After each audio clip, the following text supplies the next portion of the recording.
So you want to know the top 3 mistakes new Web3 developers make and how to avoid them? I got you. New Web3 developers often stumble in a few key areas. Firstly, overlooking security is a major pitfall. Smart contracts handle valuable assets, so vulnerabilities can lead to significant losses. Avoid this by rigorously auditing code, using secure coding practices, and following the checks effects interactions pattern to prevent reentrancy attacks. Secondly, many new developers neglect gas optimization. Inefficient code can lead to high transaction fees, deterring users. To avoid this, write clean and efficient code, minimize on-chain storage, and be mindful of gas costs during development. Tools can help analyze gas usage.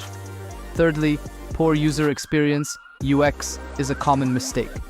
A complex or unintuitive interface can hinder adoption, no matter how innovative the backend.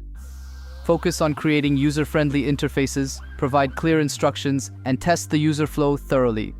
In general, new Web3 developers should prioritize security, efficiency, and user-friendliness from the outset.